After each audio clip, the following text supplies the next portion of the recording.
Hero എന്തെങ്കിലും പറയുന്നതിന് മുന്നേ തന്നെ ടൈമർ ഓടി തുടങ്ങി. അവൻ പെണ്ണിനെയും വണ്ടി കയറ്റി അവിടുന്ന് പുറപ്പെടുക. ഈ സമയത്ത് നമ്മുടെ പോലീസുകാർ ഈ ക്യാപിറ്റൽ ഓണേഴ്സ് അല്ലേ, അക്യുവാക് ഗ്രൂപ്പിന് പൈസ കൊടുത്ത ക്യാപിറ്റൽ ഓണേഴ്സ്, അവരൊക്കെ ഈ സമയത്ത് എന്താ ചെയ്തുകൊണ്ടിരിക്കുന്നത്, അവന്മാർ തമ്മിൽ എന്തെങ്കിലും കുഴപ്പമുണ്ടോ എന്നൊക്കെ വാച്ച് ചെയ്തുകൊണ്ടിരിക്കുകയായിരിക്കും. ആ വട്ടിപ്പലിശക്കാർ തമ്മി ആരാണ് തനിക്കിട്ട് പണിതെന്നറിയാതെ തമ്മിൽ അടിയായിരിക്കും. ഇതെല്ലാം പോലീസുകാർ വാച്ച് ചെയ്യുന്നുണ്ടാവും. ഈ നേരം ഹീറോ പറഞ്ഞ ലൊക്കേഷനിലേക്ക് എത്തിക്കഴിഞ്ഞു. ഇനി എന്താ ചെയ്യേണ്ടതെന്ന് അവൻ അറിയില്ല. അപ്പോഴാണ് കോള് വരിക. അവനിപ്പോൾ ഉള്ള സ്ഥലത്തെ കടയിൽ നിന്ന് 2 കക്കയിറച്ചി വാങ്ങിച്ച് കഴിക്കാൻ പറയും. അത് കഴിഞ്ഞ് നീ ചെയ്യേണ്ട ജോലി ഞാൻ പറയാം, ഇപ്പൊ വാങ്ങിച്ച് കഴിച്ച് റെസ്റ്റ് എടുക്കുന്നും പറഞ്ഞ് വില്ലൻ കോള് കട്ട് ചെയ്യും. ഈ സമയത്ത് ഡോൺലി മാമനും മറ്റേ ക്യാപിറ്റൽ ഓണേഴ്സും അവരുടെ ഗ്യാങ്ങുകൾ തമ്മിൽ വാറ്, പൊരുതിയ തല്ല്. ഇവിടെ ഹീറോയിൻ രണ്ടുപേരും വില്ലൻ പറഞ്ഞു എന്ന് പറഞ്ഞിട്ട് കടയിലുള്ള എല്ലാം വാങ്ങിച്ച് തിന്നാണ്. അതിലും പെണ്ണ് ഇതൊന്നും തിന്നില്ലെങ്കിൽ അവൻ നമ്മളെ കൊന്നു കളഞ്ഞാലോ, അടുത്ത പ്ലേറ്റും കൂടെ കൊണ്ടുവരട്ടെ എന്നും പറഞ്ഞ് ഓരോന്നായിട്ട് വാങ്ങിച്ച് കഴിക്കുമ്പോൾ ഇവിടെ പോലീസുകാർ ക്യാപിറ്റൽ ഓണേഴ്സിനെ പിടിക്കാൻ നോക്കുന്നു. പക്ഷെ ഒരുത്തനും പിടിപെടുന്നില്ല. ഈ സമയം നല്ല തിന്നിട്ട് കുറെ മദ്യം വലിച്ചു കെട്ടിയ പെണ്ണ് ഡോസായി ഹീറോയോട് വഴക്കിടാൻ തുടങ്ങും.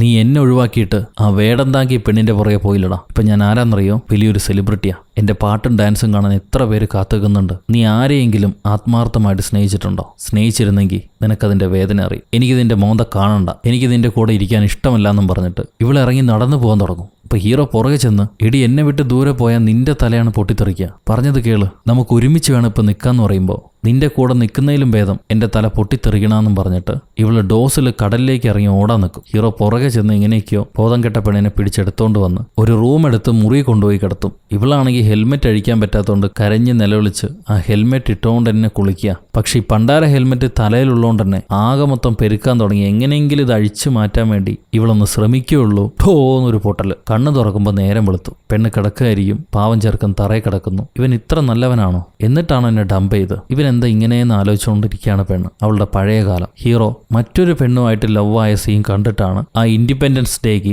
അവന്റെ പുറകെ ചെന്ന് ഇവള് കുറെ ചീത്ത പറഞ്ഞ് തെറി വിളിച്ചത്. നമ്മുടെ പോലീസുകാരനില്ലേ, കൊച്ചു പയ്യൻ പോലീസുകാരൻ, അവന് ഹീറോയിനെ ഭയങ്കര ഇഷ്ടമായിരുന്നു. അവനാണ് ഹീറോ മറ്റൊരു പെണ്ണിനെ കിസ് ചെയ്യുന്ന സീൻ കാണിച്ചു കൊടുത്തത് നമ്മുടെ പെണ്ണിന്. എന്നാലും ഇവൾക്ക് ഈ ചെറുപ്പക്കാരന് ഇഷ്ടപ്പെട്ടില്ല. അവൾ ആരും വേണ്ടാന്ന് പറഞ്ഞിട്ട് ഏതോ ഒരു പാട്ട് ഗ്രൂപ്പിൽ ചെന്ന് ചേർന്നു. ആ ഗ്രൂപ്പ് അങ്ങോട്ട് ഫേമസ് ആയി. അങ്ങനെ അകർന്നു പോയവരാണ് ഇപ്പൊ ഇതാ വീണ്ടും ഒരു തൊല്ലക്കേസി വന്ന് പെട്ടിരിക്കുന്നു. പ്രസന്റിലേക്ക് വന്നാൽ വില്ലൻ, നിന്റെ നെക്സ്റ്റ് മിഷൻ എയർപോർട്ടിലേക്ക് ചെന്ന് ഐക്കവ എന്ന് പറയുന്ന ആളെ കണ്ടുപിടിക്കുക. ഞാൻ നിനക്ക് പിക്ചർ അയച്ചിട്ടുണ്ട്, അയാളുടെ അടുത്തേക്ക് ചെല്ല്, ബാക്കിയുള്ള കാര്യങ്ങൾ ഞാൻ അവിടെ ചെല്ലുമ്പോൾ പറയാം. അപ്പൊ ഹീറോ ചോദിക്കും, ഇതെന്റെ ലാസ്റ്റ് മിഷൻ അല്ലേ, എന്നോടാണ് നിനക്കുള്ള പ്രതികാരം, ഞാനാണ് നിനക്ക് വേണ്ടത്. ആ പെണ്ണ് അറിയാതെ വഴിയിൽ നിന്ന് വന്ന് കയറിയതാ. അവൾക്കും ഈ കേസുമായിട്ടൊരു ബന്ധമില്ല. അവളുടെ തലയിലുള്ള ഹെൽമെറ്റ് ഞാൻ ധരിച്ചോട്ടെ, അവള് നിരപരാധിയാണ്, ദയവ് ചെയ്ത് അവളെ വിട്ടേക്കൂ, ഇതെന്റെ റിക്വസ്റ്റ് ആണെന്ന് ചോദിക്കുമ്പോൾ വില്ലൻ പറയും, എനിക്ക് വേണ്ടത് നീ തന്നെയാ, അവളുമായിട്ട് എനിക്കൊരു പരാതിയില്ല, അതുകൊണ്ട് അഴിച്ചെടുത്തോളാൻ പറയും. സോ ഹീറോ മെല്ലെ ചെന്ന് അവളുടെ ഹെൽമെറ്റ് ഊരിയെടുക്കുന്നുണ്ട്. ഊരിയെടുത്ത് മാറ്റുമ്പോൾ പൊട്ടുന്നില്ല. എന്നാ ഓടിക്കോ, നീ രക്ഷപ്പെട്ടോന്ന് പറയേ ഉള്ളൂ. അവൾ ഒറ്റ ഓട്ടം. ഇവൻ തന്നെ ഞെട്ടിപ്പോവും. ഇടി ഒരു വാക്കിന് ഓടിക്കോന്ന് പറഞ്ഞാൽ ഞാൻ ചത്തോട്ടെ എന്ന് പറഞ്ഞ് ഇട്ടിട്ട് ഓടുകയാണോ? നിനക്കൊരു മനസാക്ഷിയില്ലേ? നിന്നെ ഞാൻ വിട്ടുപോയില്ലല്ലോ, ഒരു നന്ദിയെങ്കിലും പറഞ്ഞിട്ട് പോണ്ടേ? അപ്പൊ ഇവള് ചോദിക്കും, നിനക്കെന്നെ വേണോ വേണ്ടയോ, ഉള്ളത് തെളിച്ചു പറയും, അതാണ് എനിക്ക് കേൾക്കേണ്ടത്. അത് കേട്ട് കഴിഞ്ഞാൽ ഞാൻ പോണോ വേണ്ടയോ എന്ന് തീരുമാനിച്ചോളാം. അപ്പൊ ഹീറോ പറയും, ഞാൻ ചോദിക്കുന്നത് ഇത്തിരി കൂടുതലാണ്, പക്ഷെ നീ കൂടെ ഉള്ളത് എനിക്ക് ധൈര്യമായിരുന്നു, പോകാതിരിക്കാൻ പറ്റുമോ? അപ്പൊ അവള് പറയാണ്, നിനക്ക് എന്നെ വേണമെങ്കിൽ നീ തന്നെ വന്ന് എന്നെ എടുത്തുക്കോ. സോ ഹീറോ ബൈക്ക് എടുത്ത് തിരിച്ചു വന്ന് അവളെയും കയറ്റി ഈ വില്ലൻ പറഞ്ഞ എയർപോർട്ടിലേക്ക് പോവായിരിക്കും. പോകുന്ന വഴിയെ കുറച്ച് പോലീസുകാർ ഇവനെ വട്ടമിട്ട് പിടിക്കാൻ നോക്കുന്നുണ്ട്. അവര് ഹീറോയുടെ ബൈക്കിന്റെ ടയറിലേക്ക് ഷൂട്ട് ചെയ്യാൻ നോക്കും. പക്ഷെ ഹീറോ പിടുത്തം കൊടുക്കില്ല. ബ്രേക്ക് ഇട്ട് ബൈക്ക് തിരിച്ച് മറ്റൊരു വഴിയിലൂടെ ഓടിച്ചോടിക്കുകയാണ്. അപ്പോഴാണ് മറ്റേ ഹീറോയുടെ ബൈക്കർ എനിമി ചെറുപ്പക്കാരൻ, അവന്റെ ഗ്യാങ്ങുമായിട്ട് ഹീറോ ഇപ്പൊ പോകുന്ന വഴിയിലൂടെ പുറകെ ചെല്ലുക. പക്ഷെ അവിടെ ഉണ്ടാവുന്ന ചെറുതും വലുതുമായ ആക്സിഡന്റിൽ അവന്റെ ബൈക്കർ ഗ്യാങ്ങുകൾ മുഴുവൻ പല ഭാഗത്തേക്കും തെറിച്ചു വീഴും. ഹീറോ അവിടെ നിന്നും രക്ഷപ്പെട്ടു പോയി ഒരു ടണലില് ലോക്കാവാണ് പോലീസുകാരുടെ ഇടയിൽ. പക്ഷെ പോലീസുകാർ പ്രതീക്ഷിക്കാത്ത രീതിയിൽ ഈ ടണലിന്റെ മോളിൽ കൂടെ മരണക്കിണറിൽ പോണ പോലെ വളച്ചും തിരിച്ചു ഓടിച്ച് ഹീറോ രക്ഷപ്പെട്ടു പോകും. ഈ സമയത്ത് പോലീസുകാർക്ക് മറ്റൊരു കാര്യം കൂടെ പിടുത്തം കിട്ടും. ഈ ചിട്ടി കമ്പനികൾ നടത്തുന്ന 3 ടീമുകളില്ലേ, അവർക്ക് മുകളിൽ മറ്റൊരു തലവനുണ്ട്. അവൻ ഇന്നേ ദിവസം കൊറിയയിലേക്ക് ലാൻഡ് ചെയ്യുന്നു. അയാൾ വേറൊരാളുടെ പേരിൽ ഫേക്ക് നെയിമിലായിരുന്നു ഇത്രയും കാലം ജീവിച്ചുകൊണ്ടിരുന്നത്. ഇന്ന് അയാൾ സൗത്ത് കൊറിയയിലേക്ക് വരുന്നുണ്ട്. ഈ സമയത്താണ് നമ്മുടെ ക്യാപ്റ്റൻ ഒരു വിഷയം കണ്ടുപിടിക്കുക. ഹീറോയുടെ മൊബൈൽ യൂസ് ചെയ്യുന്നില്ല, അവൻ മറ്റേതോ ഒരു മൊബൈലാണ് യൂസ് ചെയ്യുന്നത്, മറ്റൊരു നമ്പർ. ആ നമ്പറിലേക്ക് വട്ടനാബെ എന്ന് പറയുന്ന ഒരു ചിട്ടി കമ്പനി ഓണറുടെ മൊബൈലിൽ നിന്നാണ് കോള് പോയിരിക്കുന്നത്. എല്ലാ ബോംബിംഗ് ലൊക്കേഷനിലേക്കും ഈ വട്ടനാബയുടെ കോള് പോയിട്ടുണ്ട്. അങ്ങനെയാണെങ്കിൽ ഹീറോ ഒരു പപ്പറ്റ് മാത്രമാണ്, ഈ വില്ലന്മാര് കളിപ്പിക്കുന്ന കളിപ്പാവ് മാത്രമാണ്. അവരുടെ നെക്സ്റ്റ് ടാർഗറ്റ് ഐക്കവയാണ്, ഇപ്പൊ ലാൻഡ് ചെയ്യുന്ന വില്ലൻ. അങ്ങനെയാണെങ്കിൽ ഹീറോ എയർപോർട്ടിൽ ചെന്ന തന്തേനെ പിടിക്കുന്നതിന് മുന്നേ പോലീസുകാരാ തന്തേനെ പിടിച്ചു കഴിഞ്ഞാൽ ഈ പ്രോബ്ലം സോൾവ് ആവും. അതാണ് നമ്മൾ ചെയ്യേണ്ടതെന്ന് ക്യാപ്റ്റൻ പറയും. ആ നേരം തന്നെ മെയിൻ വില്ലൻ ഡാഡി എയർപോർട്ടിലേക്ക് എത്തിക്കഴിഞ്ഞു. കൂടെ കണ്ണട വെച്ച ക്യാപിറ്റൽ ഓണറും ഉണ്ട്. അവര് കാറിൽ കയറുന്ന സമയത്താണ് ഹീറോ അങ്ങോട്ട് എത്തുക. ഹീറോയുടെ മൊബൈലിലേക്ക് ഈ ഡാഡിയുടെ ഫോട്ടോ അയച്ചിട്ടുണ്ട് വില്ലൻ. ഹീറോ ഓടിച്ചെന്ന് അവരെ കാർ തടഞ്ഞു നിർത്തും. ഇനി എന്താ ചെയ്യേണ്ടതെന്ന് അവൻ അറിയില്ല. അപ്പൊ വില്ലൻ പറയുന്നുണ്ട് ഹെഡ്ഫോണിൽ കൂടെ, അത് ഓടിക്കുന്ന ക്യാപിറ്റൽ ഓണറെ എങ്ങനെയെങ്കിലും ദശ തിരിച്ച് കാറിൽ നിന്ന് കുറച്ച് അകലേക്ക് മാറ്റി നിർത്തും. ഹീറോ ഉടനെ ദൂരേക്ക് വിരൽ ചൂണ്ടി കാണിച്ചിട്ട് ഈ ക്യാപിറ്റൽ ഓണറുടെ മണ്ടയെ കൊട്ടിയിട്ട് ഒരൊറ്റ ഓട്ടം. അപ്പൊ ഹീറോയെ പിടിക്കാൻ അയാൾ കുറച്ചു ദൂരം മുന്നോട്ട് ഓടിപ്പോവും. കിട്ടാത്തോണ്ട് തിരിച്ചു വന്ന് കാറിൽ കയറുമ്പോൾ ഇവന്റെ ഓണറെ കാണുന്നില്ല. ആ കാറിനകത്ത് നേരത്തെ കണ്ട ചെറിയ ക്യൂബ് ഉണ്ടാവും. ഒറ്റ വെടി ഭൂം എന്നും പറഞ്ഞ് ആ കാറോടെ ചേർത്ത് ആ ക്യാപിറ്റൽ ഓണറും ചത്തുപോയി. ഇപ്പൊ ബ്ലാസ്റ്റ് ഉണ്ടായ സ്ഥലത്തു നിന്നും ഡാഡിയെ മറ്റൊരു കാറിൽ ഏതോ ആൾക്കാർ കിഡ്നാപ്പ് ചെയ്തുകൊണ്ട് പോയതിന്റെ CCTV പോലീസുകാർക്ക് കിട്ടുന്നുണ്ട്. സോ ഹീറോ അല്ല കുറ്റക്കാരൻ, ആ കാറിനെയാണ് നമ്മൾ ഫോളോ ചെയ്ത് പോകേണ്ടതെന്ന് ഈ പട്രോൾ വന്നിട്ടുള്ള എല്ലാ പോലീസുകാരെയും വിളിച്ചു പറയും. ഈ നേരത്താണ് ഹീറോ നമ്മളെ ജോലിയെല്ലാം കഴിഞ്ഞില്ലേ, ഇനിയിപ്പോ പോലീസുകാർക്ക് പിടികൊടുക്കാം, ഉണ്ടായതെല്ലാം പറയാന്ന് പറഞ്ഞിട്ട് ഹീറോയിനെയും കൊണ്ട് വണ്ടി തിരിച്ചെടുക്കാൻ നേരം അതേ സമയത്ത് ഇനി ഹീറോനെ വിട്ടേക്കൂ, നമുക്ക് ആ കാറാണ് ഫോളോ ചെയ്ത് പോകേണ്ടതെന്ന് പറഞ്ഞിട്ട് പോലീസുകാർ തിരിച്ചു പോകുന്നുണ്ട്. ഹീറോ ബൈക്ക് ഓടിച്ച് ഞങ്ങൾ അറസ്റ്റ് ചെയ്യടാന്ന് പറഞ്ഞ് ഓരോ പോലീസുകാരുടെ അടുത്തും ചോദിക്കും. പോടാ ഭ്രാന്താന്ന് പറഞ്ഞിട്ട് പോലീസുകാർ അവനെ ശ്രദ്ധിക്കുന്നേ ഇല്ല. അപ്പോഴാണ് ചീഫിനൊരു കോൾ വരുന്നത്. ഓട്ടോപ്സി റിപ്പോർട്ട് കിട്ടി. ആദ്യം മരണപ്പെട്ടില്ല 2 ബോഡി, കത്തിക്കരിഞ്ഞ ബോഡി. അതിൽ ഒന്ന് ക്വോക്കാണ്, കമ്പനി ഓണറാണ്. പക്ഷെ രണ്ടാമത്തത് വട്ടനാബയാണ്. ആ കമ്പനിയുടെ ഡിപ്പാർട്ട്മെന്റ് ഹെഡല്ല, ക്യാപിറ്റൽ ഓണറാണ്, വട്ടിപ്പലിശക്കാരൻ. അങ്ങനെയാണെങ്കിൽ ഈ കേസിന് പുറകിലുള്ളതാരാ? ആ കമ്പനിയിലെ ചീഫ് നടത്തിപ്പുകാരൻ, ഡിപ്പാർട്ട്മെന്റ് മാനേജർ. അവന്റെ പ്ലാനാണ് ഇതെല്ലാം എന്നുള്ളത് പോലീസുകാർക്ക് മനസ്സിലായി. ഈ സമയത്ത് ഡോൺലി മാമനെയും ക്യാപിറ്റൽസിന്റെ എല്ലാം മെയിൻ ഓണറായ പുള്ളിയെയും ഈ മാനേജർ പിടിച്ചു വെച്ചിട്ടുണ്ട്. അയാൾ പാസ്വേഡ് ചോദിക്കും. മെയിൻ വില്ലൻ പാസ്വേഡ് പറഞ്ഞു കൊടുക്കും. അയാളുടെ പേരിലുള്ള മണിയെല്ലാം തന്നെ ഈ മാനേജർ തന്റെ അക്കൗണ്ടിലേക്ക് മാറ്റുന്നുണ്ട്. അപ്പൊ ഈ ഗെയിംസിന്റെ എല്ലാം പുറകിൽ മാനേജറായിരുന്നു. കമ്പനി കടത്തിലായതും അത് പരിഹരിക്കാൻ വേണ്ടി വട്ടിപ്പലിശക്കാരെ പിടിച്ചതും അവർക്ക് തിരിച്ചടയ്ക്കാൻ പറ്റാത്തത് കൊണ്ട് തന്നെ കമ്പനി അവരുടെ പേർക്ക് കൊടുത്തതും എല്ലാത്തിനും കാരണം ഈ മാനേജറാണ്. അങ്ങനെ കമ്പനി കൊടുത്തു കഴിഞ്ഞാൽ $12 മില്യൺ ഈ മാനേജർക്ക് കൊടുക്കാമെന്ന് മെയിൻ മുതലാളി പറഞ്ഞിട്ടുണ്ടായിരുന്നു, അതായത് ഈ ഡാഡി. പക്ഷേ ഡാഡി പറ്റിച്ചു. അപ്പോൾ മാനേജർ എന്താ ചെയ്തതെന്ന് വെച്ചാൽ കമ്പനി ഓണർ ആദ്യമേ കൊന്നു. ഹീറോയെ വരുത്തി ആ ക്യൂബ് വെച്ചിട്ട് കമ്പനി ഓണറേയും കൊന്നു, വട്ടനാബെ എന്ന് പറഞ്ഞ ക്യാപിറ്റൽ ഓണറേയും കൊന്നു. പിന്നെ ഓരോരുത്തരായിട്ട് നശിപ്പിക്കുകയായിരുന്നു, കൊല്ലുകയായിരുന്നു. ഇപ്പൊ മെയിൻ അതിന്റെ എല്ലാ ഓണർമാരെയും സൈഡ് ഓണറായ ഗുണ്ട ഡോൺലി മാമനെയും അവരെ രണ്ടുപേരെയും കാറിൽ ലോക്ക് ചെയ്തിട്ട് ഈ ബോംബും വെച്ച് കാറും പൊട്ടിച്ചളയും. അങ്ങനെ അവരെയും കൊന്നു. അത് കഴിഞ്ഞ് വില്ലൻ ഹീറോയെ വിളിച്ചിട്ട്, നിനക്ക് അവസാനമായി ഒരു മിഷൻ കൂടെ ഞാൻ തരാം, അതും കൂടെ ചെയ്തു കഴിഞ്ഞാൽ പിന്നെ നിനക്കെതിരെ കേസൊന്നും ഉണ്ടാവില്ല. നമ്മൾ തമ്മിൽ സംസാരിച്ച എല്ലാ കോൺവെർസേഷൻസും ഞാൻ പോലീസിനെ അറിയിക്കും. അപ്പൊ നീയല്ല കുറ്റവാളിന്ന് അവർക്ക് മനസ്സിലായിക്കോളും. ഈ ഒരു മിഷൻ നീ ചെയ്യണം, ഒറ്റയ്ക്കാണ് ചെയ്യേണ്ടത്, നിന്റെ കൂടെ ആ പെണ്ണുണ്ടാവാൻ പാടില്ല. ഇത് കേട്ട ഉടനെ ഹീറോയിനെ ബൈക്കിൽ നിന്ന് ഇറങ്ങാൻ പറയും. ഞാൻ ഒറ്റയ്ക്കാണ് പോകേണ്ടത്, നീ ഇറങ്ങിക്കോ, അതാണ് നല്ലത്. അവൻ ഹീറോയിനെ ഇറക്കി വിട്ട് വണ്ടി എടുത്ത് പോകുമ്പോഴേക്കും ഇവളെ ആരോ കിഡ്നാപ്പ് ചെയ്യുന്നുണ്ട്. ഹീറോ ഇപ്പോൾ വില്ലൻ പറഞ്ഞ ലൊക്കേഷനിലേക്ക് പോയിക്കൊണ്ടിരിക്കുക. ഞാൻ എന്താണ് ചെയ്യേണ്ടതെന്ന് ചോദിക്കുമ്പോൾ വില്ലൻ പറയും, നിനക്കൊരു പിക്ക് അയച്ചിട്ടുണ്ട്, അയാളെ നീ രക്ഷപ്പെടുത്തണം. ഹീറോ നോക്കുമ്പോൾ ഹീറോയിൻ അവളെ ഇറക്കി വിടാൻ പറഞ്ഞ് പറ്റിച്ചിട്ട് അവളെ തന്നെ വില്ലൻ കിഡ്നാപ്പ് ചെയ്തിരിക്കുക. കറക്റ്റ് 3:15 സോളിൽ നിന്നും ഒരു ട്രെയിൻ പുറപ്പെടും. അതിൽ നിന്റെ കാമുകിയും ഉണ്ടാവും. ആ ട്രെയിൻ പകുതി വഴിയെ നിന്നാൽ ആ ട്രെയിനകത്തുള്ള എല്ലാവരും മരണപ്പെടും. അതിലേക്ക് ബോംബ് കൊണ്ടുപോകുന്ന മറ്റാരുമല്ല, നിന്റെ കാമുകി തന്നെയാ. പറ്റുമെങ്കിൽ അവളെ രക്ഷപ്പെടുത്തെന്ന് പറഞ്ഞിട്ട് വില്ലൻ കോള് കട്ട് ചെയ്യുന്നു. ഈ സമയത്താണ് ചെറുപ്പക്കാരൻ അവന്റെ ഗ്യാങ്ങുമായിട്ട് ഹീറോയെ പിടിക്കാൻ വരുന്നു. ഹീറോ കരഞ്ഞുകൊണ്ട് പറയും, എടാ നമ്മുടെ കൂട്ടുകാരി ആ ട്രെയിനകത്ത് പെട്ടുപോയിരിക്കുക, അവളുടെ ജീവൻ രക്ഷപ്പെടുത്തണം, ഞാൻ എന്താ ചെയ്യേണ്ടതെന്ന് ചോദിച്ചിട്ട് അവൻ കരയായിരിക്കും. ഒരു ഭാഗത്ത് ഹീറോ, ഒരു ഭാഗത്ത് ആ പഴയ കൂട്ടുകാരൻ. രണ്ടുപേരും കൂടെ അവളെ രക്ഷപ്പെടുത്താൻ പോകുന്നു. പോകുന്ന വഴിയെ തന്നെ ഹീറോ പോലീസുകാരെ വിളിച്ച് പറയുന്നുണ്ട്, 3:15 പുറപ്പെടുന്ന ട്രെയിനിൽ വില്ലൻ ബോംബ് സെറ്റ് ചെയ്തിട്ടുണ്ട്, എങ്ങനെയെങ്കിലും അത് തടുക്കണം, അതിനകത്ത് ഒരുപാട് പാസഞ്ചേഴ്സും ഉണ്ടാവും. ഈ നേരം വില്ലൻ ഹീറോയിനെ ട്രെയിനകത്തേക്ക് കയറ്റിയായിരിക്കും. കുറെ കുട്ടികളും ഉണ്ട് കൂടെ. അപ്പൊ ഹീറോയിൻ കരഞ്ഞുകൊണ്ട് ചോദിക്കുന്നുണ്ട്, നീ എന്തിനാ ഞങ്ങളോട് ഇങ്ങനെ ചെയ്യണമെന്ന്. അപ്പൊ വില്ലൻ ഒരു കാര്യം പറയുള്ളൂ, ഒരാണിന്റെ സന്തോഷം മറ്റൊരാണിന്റെ വേദനയായിരിക്കും, നീ മനസ്സിലാക്കില്ല, നീ പെണ്ണല്ലേ, ചെന്ന് വണ്ടി കയറുന്നും പറഞ്ഞ് അവൻ ഹീറോയിനെയും വിളിച്ച് അവളോടൊപ്പം ആ ട്രെയിനകത്തേക്ക് കയറും. ട്രെയിൻ പുറപ്പെട്ടു. ഹീറോ ഓടി വരുമെങ്കിലും അവനെ കൊണ്ട് കയറാൻ കഴിഞ്ഞില്ല. പോലീസുകാരും വരുന്നുണ്ട്, പക്ഷെ ആർക്കും അതിനെ സ്റ്റോപ്പ് ചെയ്യാൻ പറ്റില്ല. ഇവിടെ വില്ലൻ ട്രെയിനകത്തേക്ക് കയറിയിട്ട് ആർക്കോ ഫോൺ വിളിച്ച് ഹന്നം ബ്രിഡ്ജിൽ വണ്ടി കയറുന്ന സമയത്ത് ആ ബ്രിഡ്ജും തകരും വണ്ടിയും തകരുന്നു പറയുന്നുണ്ട്. ഹീറോയിനെ ഒരു ഹാൻഡ് കഫ് ഇട്ട് ഈ ട്രെയിനിൽ കെട്ടിവെച്ചിരിക്കുക. അവളുടെ ബോഡിയിലായിരിക്കും ബോംബ് വെച്ചിട്ടുണ്ടാവുക. അത് കഴിഞ്ഞ് വില്ലൻ ഈ ട്രെയിൻ ഓടിക്കുന്ന ലോക്കോ പൈലറ്റ് അവരെ ഗണ്ണ് കാണിച്ച് ട്രെയിൻ അമിത വേഗത്തിലാക്കും. എന്നിട്ട് അതിന്റെ ബ്രേക്സ് എല്ലാം ഫെയിലിയർ ആക്കും. ഇപ്പൊ ഹീറോ ബൈക്ക് ഓടിച്ച് വരുന്നുണ്ടെങ്കിലും ട്രെയിനിനെ പിടിക്കാൻ കഴിയുന്നില്ല. ഹീറോയിൻ്റെ അടുത്താണെങ്കിൽ കുറെ കുട്ടികൾ കളിച്ചുകൊണ്ടിരിക്കുന്നു. അവൾ ആ കുട്ടികളെ രക്ഷപ്പെടുത്താൻ വേണ്ടി തന്റെ ശരീരത്തുള്ള ബോംബ് കാണിച്ചു കൊടുക്കും. കുട്ടികളെല്ലാം പേടിച്ച് അടുത്ത കമ്പാർട്ട്മെന്റിലേക്ക് ഓടുകയാണ്. ഇപ്പൊ ഹീറോ ധൂം സിനിമയിലെ പോലെ ബൈക്ക് പാലത്തീന്ന് ഓടിച്ച് ഈ ട്രെയിനിലേക്ക് ചാടി വീഴും. ആ നേരം രക്ഷപ്പെടാൻ വേണ്ടി പെണ്ണ് വില്ലന്റെ കാലി കടിക്കുന്നുണ്ട്. വില്ലൻ തോക്കെടുക്കുന്ന സമയത്താണ് ഹീറോ ചാടി വീണ് അവൻ അറ്റാക്ക് ചെയ്യുന്നത്. ഇപ്പൊ പോലീസുകാർക്ക് 200ഓളം പാസഞ്ചേഴ്സ് ട്രെയിനിലുള്ളതായിട്ട് മനസ്സിലായി. അവരെ രക്ഷപ്പെടുത്തണം. അതിന് എന്ത് വഴിയാണുള്ളതെന്ന് അവർക്കറിയില്ല.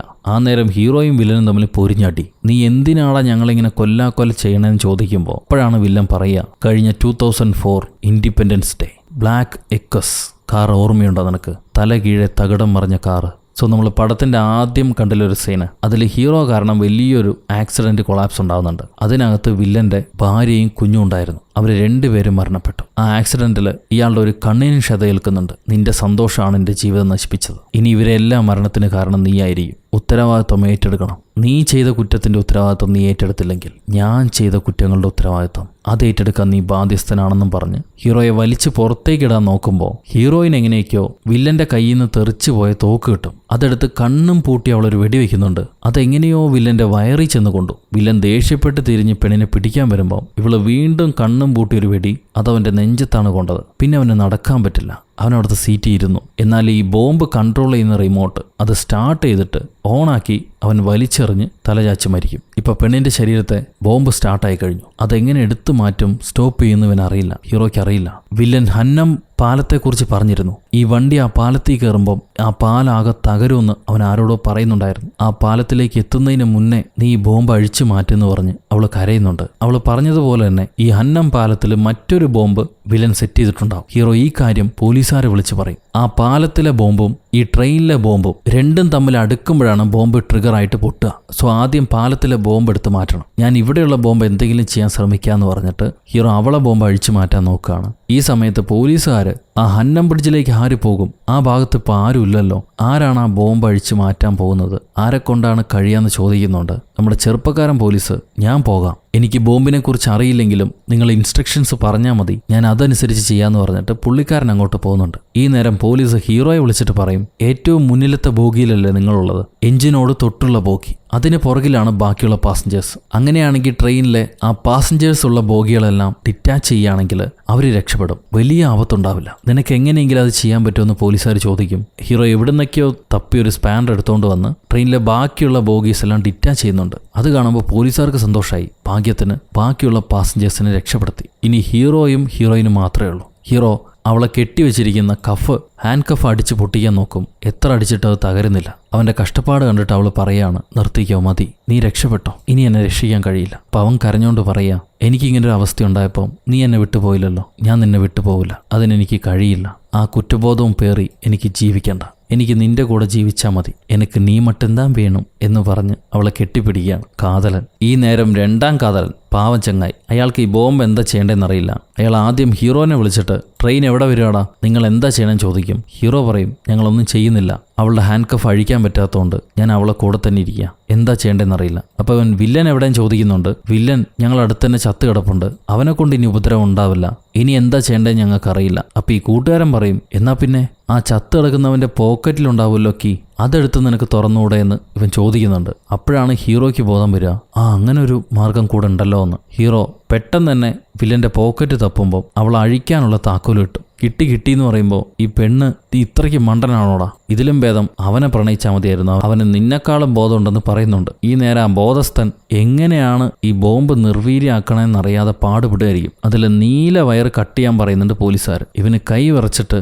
ആ നീല വയർ കട്ട് ചെയ്യാൻ പറ്റുന്നില്ല. കറക്റ്റ് കട്ട് ചെയ്യാൻ നേരമാണ് അമ്മായിയുടെ തുമ്മലും വരുന്നവന്. ഈ തുമ്മലോടുകൂടി കട്ട് ചെയ്തപ്പം കറക്റ്റ് റെഡ് വയർ അവൻ കട്ടാക്കി. ബോംബ് ട്രിഗറായി തുടങ്ങി. 1 മിനിറ്റേ ബാക്കിയുള്ളൂ. ഹീറോയിൻ്റെ ബോംബും അവിടെ ആക്ടിവേറ്റ് ആയി കഴിഞ്ഞു. ഈ നേരം ഹീറോ എങ്ങനെയൊക്കെയോ ഹാൻഡ് കഫ് അഴിച്ചാലും ആ ഹാൻഡ് കഫിനോട് ചേർത്ത് ഈ ബോംബ് അവൻ അറ്റാച്ച് ചെയ്ത് വെച്ചിട്ടുണ്ട് വില്ലൻ. സോ ബോംബ് നിർവീര്യമാക്കാൻ പറ്റില്ല. എന്നാൽ ഹാൻഡ് കഫ് അഴിച്ചില്ലേ, അവളുടെ ശരീരത്തിൽ നിന്ന് എങ്ങനെയെങ്കിലും ബോംബ് ഊരി മാറ്റാം. എങ്ങനെയൊക്കെയോ അവനത് ഊരി മാറ്റി. ഇനി എന്താ ചെയ്യേണ്ടതെന്നറിയില്ല. വണ്ടി നിർത്താൻ പറ്റില്ല, ബ്രേക്കൊക്കെ ഫെയിലിയർ ആക്കിയിരിക്കുക. ട്രെയിൻ ബ്രിഡ്ജ് കയറി തുടങ്ങി. രക്ഷപ്പെടാൻ ഒരൊറ്റ മാർഗ്ഗമേ ഉള്ളൂ, അവിടുന്ന് വെള്ളത്തിലേക്ക് എടുത്ത് ചാടുക. ട്രെയിനാണെങ്കിൽ അമിത വേഗത്തിൽ പാഞ്ഞെടുക്കുന്നുണ്ട്. നമ്മുടെ ചെറുപ്പക്കാരൻ കയ്യും കാലൊക്കെ കാണിച്ച് ട്രെയിനിനെ നിർത്താൻ നോക്കുക. എന്തിനാ അവനത് കാണിക്കണമെന്ന് മനസ്സിലായില്ല. എന്തായാലും ട്രെയിൻ ഇടിച്ച് തെറിപ്പിക്കാൻ വരുമ്പോൾ ഇവനെടുത്ത് വെള്ളത്തിലേക്ക് ചാടി. അതേ നേരത്ത് നമ്മുടെ പെണ്ണും ചെക്കനും അവരും വെള്ളത്തിലേക്ക് എടുത്ത് ചാടും. എന്തായാലും ഈ ബോംബുകൾ തമ്മിൽ അടുക്കുമ്പോൾ വലിയൊരു ബ്ലാസ്റ്റോടുകൂടെ 2 ബോഗിയും തെറിച്ച് വെള്ളത്തിലേക്ക് വീഴുന്നു. നമ്മുടെ ഹീറോയിൻ ആ കൂട്ടുകാരൻ അവരുണ്ട് വെള്ളത്തിൽ. കൂട്ടുകാരൻ നോക്കുമ്പോൾ ഇവർ രണ്ടുപേരും മുത്താ കൊടുത്തോണ്ടിരിക്കുക. അവൻ കലിപ്പെടുത്ത് തെറി വിളിക്കുന്നുണ്ട്. ഇവർക്ക് കേൾക്കാൻ പറ്റില്ല, വെള്ളമായതുകൊണ്ട്. അപ്പോഴാണ് ഹീറോയുടെ മണ്ടയിലേക്ക് ഒരു മെറ്റൽ പീസ് വന്ന് വീഴുന്നു. അവൻ്റെ ബോധം പോയി. ബോധം വരുമ്പോൾ പോലീസുകാർ അവനെ പൊക്കിയെടുത്ത് കരയിലിട്ട് കഴിഞ്ഞു. ട്രെയിനിൽ നിന്ന് രക്ഷപ്പെട്ടാലും ഈ ഹെൽമെറ്റ് തലയിലുണ്ടല്ലോ, അതിലെ ബോംബിന് എന്തെങ്കിലും പറ്റിയാലോ. സോ പോലീസുകാർ എങ്ങനെയെങ്കിലും ആ ഹെൽമെറ്റ് റിമൂവ് ചെയ്യാൻ നോക്കുകയാണ്. ഹീറോയിനാണെങ്കിൽ അവനെ വിട്ട് മാറുന്നുമില്ല. ഈ റിമൂവ് ചെയ്യുന്ന സമയത്തെങ്ങാനും പൊട്ടിപ്പോയാലോ. അതുകൊണ്ട് ആൾക്കാരെയൊക്കെ മാറ്റും. ഇങ്ങനെ പെണ്ണിനെ മാറ്റി കൊണ്ടുവരുമ്പോഴാണ് മുന്നേ ഹീറോയുടെ കൂടെ ഇവള് സംശയിച്ച് കണ്ട ആ വേതാളം അതിന് ചെറുപ്പക്കാരൻ്റെ കൂടെ കാണാം. സംഭവം പണ്ട് ഹീറോയിനും പ്രണയിക്കുന്ന സമയത്ത് അവൾ നന്നായിട്ട് പഠിക്കുന്ന കുട്ടിയായിരുന്നു. അവൾക്ക് നല്ലൊരു ഭാവിയുണ്ട്. ഹീറോ ആണെങ്കിൽ തെരുവിലെ ചെക്കനാ. ഒരു തെരുവിലെ ചെക്കനെ പ്രണയിച്ച് അവളുടെ ഭാവി കളയണ്ട. ഞാൻ പറഞ്ഞ അവൾ പോവില്ല. ഞാൻ മറ്റൊരു പെണ്ണുമായിട്ട് അഫെയർ ആണെന്ന് കണ്ടാലേ പോവുള്ളൂ. അതിന് നീ വേണം എന്നെ സഹായിക്കാനെന്നും പറഞ്ഞ് ഈ കാപ്പിരി തലയനോട് പറഞ്ഞ് ഒരു സെറ്റപ്പ് ഉണ്ടാക്കിയതായിരുന്നു ഹീറോ. അങ്ങനെയാണ് ഹീറോയെ വിട്ടുപോകുന്നു. ഇപ്പം എല്ലാത്തിനും കാരണം ഈ കാപ്പിരിയാണെന്ന് മനസ്സിലാക്കി ഹീറോയിൻ അവൻ്റെ കവട്ടയ്ക്ക് ഒരു ചവിട്ടും കൊടുത്തിട്ട് ഹീറോയുടെ അടുത്തേക്ക് ഓടി വരും. അപ്പോഴാണ് ബോംബ് എക്സ്പേർട്ട് പറയുക, ഞങ്ങൾ എത്ര ശ്രമിച്ചിട്ടും ബോംബ് നിർവീര്യമാക്കാൻ പറ്റിയില്ല. ഇനി 1 മിനിറ്റേ ഉള്ളൂ, ബാക്കിയുള്ള എല്ലാവരും ഓടി രക്ഷപ്പെട്ടോ എന്ന് പറഞ്ഞിട്ട് അവൻ ആദ്യം ഓടും. അടുത്ത പോലീസുകാരൻ, നീ പേടിക്കണ്ട, നിന്നെ നാഷണൽ സെമിത്തേരിയിൽ തന്നെ അടക്കാം. നീ ഈ നാടിന് നന്മയാണ് ചെയ്തത്, ഞാൻ പോയിട്ട് വരട്ടെ എന്ന് പറഞ്ഞ് അവനും ഓടും. ക്യാപ്റ്റൻ ആണെങ്കിൽ നല്ലത് ചെയ്തവൻ സ്വർഗത്തിലേക്ക് തന്നെയാണ് പോവുക, എൻ്റെ മക്കൾക്ക് സ്വർഗത്തിൽ സുഖം ഉണ്ടാവുമെന്നും പറഞ്ഞ് അയാൾ ഓടുന്നുണ്ട്. എല്ലാവരും പോവുമെങ്കിലും ഹീറോയും പോവില്ല. അവൾ രണ്ടും കൽപ്പിച്ച് ചാവാണെങ്കിൽ രണ്ടുപേരും ഒരുമിച്ച് ചാവട്ടെ എന്ന് പറഞ്ഞ് ഈ ഹെൽമെറ്റ് അഴിക്കുമ്പോൾ പൊട്ടില്ല. അതിലെ ടൈമർ നിൽക്കുകയും ചെയ്തു. ഇവളത് അഴിച്ച് ദൂരത്തേക്ക് വലിച്ചെറിയാണ്. കറക്റ്റ് നമ്മുടെ ചെറുപ്പം പോലീസുകാരൻ്റെ അടുത്തേക്ക് അതൊന്ന് വീണു, പൊട്ടിയുമില്ല. ഈ നേരത്താണ് ദൂരെ വില്ലൻ വലിച്ചെറിഞ്ഞ റിമോട്ട് കുറച്ച് കുട്ടികൾക്ക് കിട്ടുക. അതേ നേരത്ത് ഹീറോയിനും ഉമ്മയ്ക്കുന്ന കണ്ടിട്ട് ഈ കൂട്ടുകാരൻ ചെറുപ്പൻ അവൻ ആ ഉരുണ്ട് വന്ന ഹെൽമെറ്റ് എടുത്ത് വലിച്ചെറിയുന്നുണ്ട് ദൂരേക്ക്. അപ്പോഴാണ് പിള്ളേർ ആ റിമോട്ടിലെ ബട്ടൺ അമർത്തുകയും ചെയ്യുക. ഇവർ പൊട്ടില്ല എന്ന് വിചാരിച്ച ഹെൽമെറ്റ് അപ്പോൾ ഭയങ്കര വലുപ്പത്തിൽ പൊട്ടിത്തെറിയും. എല്ലാവരും പേടിച്ച് നിലവിളിക്കുന്നുണ്ട്. എന്നിട്ട് ഒരൊറ്റ ഓട്ടം. അവിടെ വെച്ച് ക്യുക്ക് എന്ന സിനിമ അവസാനിക്കുന്നു. സോ ഗൈസ്, ഈ കഥ നിങ്ങൾക്ക് ഇഷ്ടപ്പെട്ടു എന്ന് വിചാരിക്കുന്നു. കുഴപ്പമില്ലാത്തൊരു ത്രില്ലറായിരുന്നു. ഒരുപാട് കുഴപ്പമില്ലാതെ പറയാനും പറ്റിയെന്ന് വിചാരിക്കുന്നു. നിങ്ങൾക്ക് ഇഷ്ടപ്പെട്ടെങ്കിൽ കമൻറ്റിലൂടെ അറിയിക്കുക. ഒപ്പം ലൈക്ക് ചെയ്യാനും ഷെയർ ചെയ്യാനും മറക്കണ്ട. പുതിയ കൂട്ടുകാരെല്ലാവരും ചാനൽ സബ്സ്ക്രൈബ് ചെയ്യാനും ഒരിക്കലും മറക്കരുത്. അടുത്തൊരു അടിപൊളി ഇൻവെസ്റ്റിഗേഷൻ മൂവി ആയിട്ട് നമുക്ക് വീണ്ടും കണ്ടുമുട്ടാം. Until then it's bye from ഒരു കഥ.